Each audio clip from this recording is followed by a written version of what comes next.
Hello there, world. As the good Dr. Hunter S. Thompson once said, you buy the ticket, you take the ride right into the beat sessions. I'm your host, Mitchell Weary, and we are looking at Nick Cave and his favorite bad seed and longtime collaborator, Warren Ellis, who surprised us all with Carnage on February 25th. Definitely an appropriate album title for any album that a guy like Nick Cave would put out. A dude that is, kind of built a reputation around his penchant for the macabre, the sinister, and the mysterious.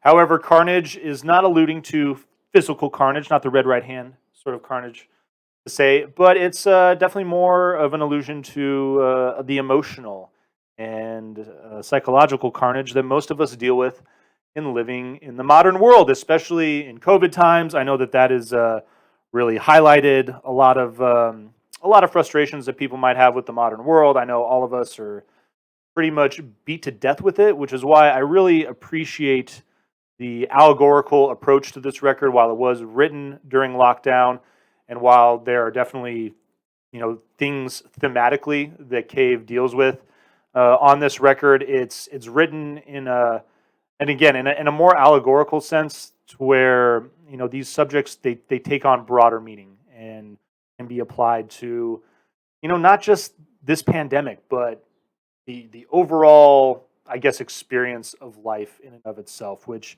is what makes this album so powerful, in my opinion. It's Nick Cave is a guy who's struggled himself in the last few years. I think his son Arthur passed away in 2015, so his perspective, his music, his lyrical content has changed, and the bad things that are eating up the narrator in this album.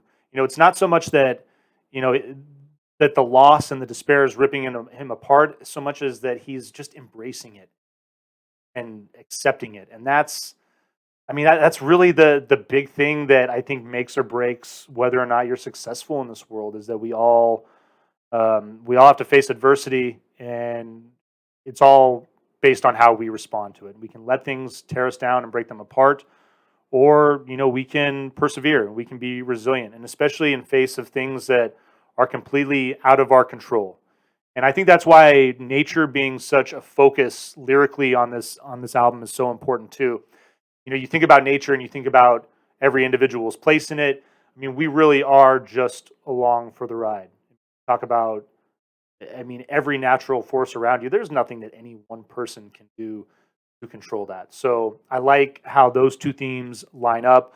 I love the pastoral language in this record. I love all the allusions to streams and fields and animals, sky. That also ties into the religious imagery in this record as well. Kings and kingdoms in the sky are things that are pretty. If you've been listening to Nick Cave for a while, this is not something new. He's been talking about these type of things for quite some time in his lyrics.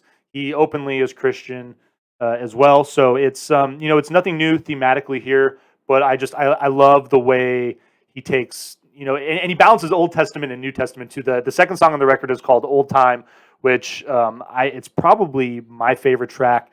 It's got one of my favorite lyrics. The end of the song goes, "Like the old days, I'm not coming back this time. Like the old times, wherever you are, darling, I'm not that far behind." And that's a big theme that's central to this record too. Is this idea of reunion, that even with loss, there one day whoever that love might be, whoever that individual might be, it could be your dog, it could it could be anybody. But this idea that we will be reunited, that I will be there, right behind you, is something that I think that we can all relate to, and it's something that occurs over and over again in this record. On Shattered Ground, he says, "And everywhere you are, I will hold your hand again." So just another example of that. There's a line on that song too that I really enjoy. "There's a madness in her and a madness in me, and together it forms a kind of sanity."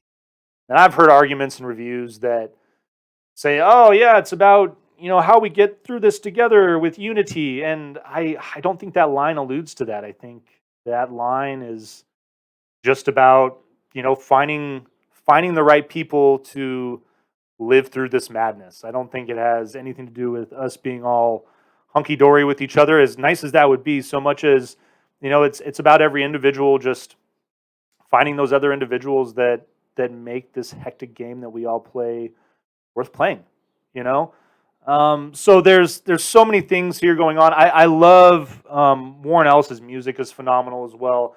It's really got this nice minimalist style, low key, ethereal, kind of electronic elements to it. Very ambient. Really does a nice job of highlighting Cave's beautiful baritone voice. I absolutely love everything on this record except for White Elephant. And everybody seems to just be praising Nick Cave for this song, but this killed this record. He just lambasted this record with this song. I'm giving it a pass because of it. It's right in the middle of it. It's the fourth song on an 8-song record. The music's amazing. It's more sinister sounding than almost anything he's ever done before.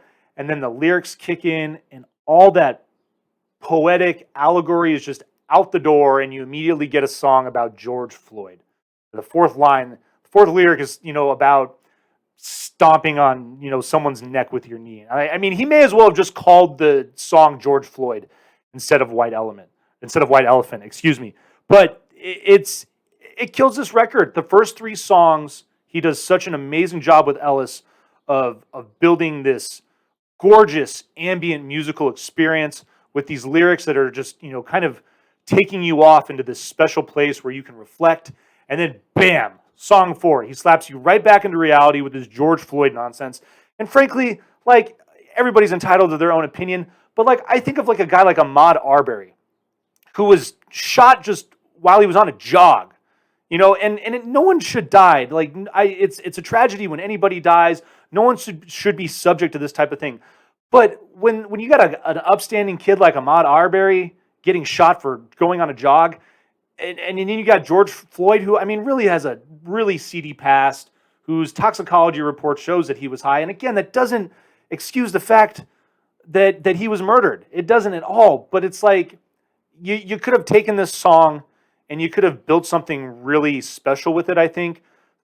Something with a message that could have extended further beyond just this one situation. But it makes the song ephemeral.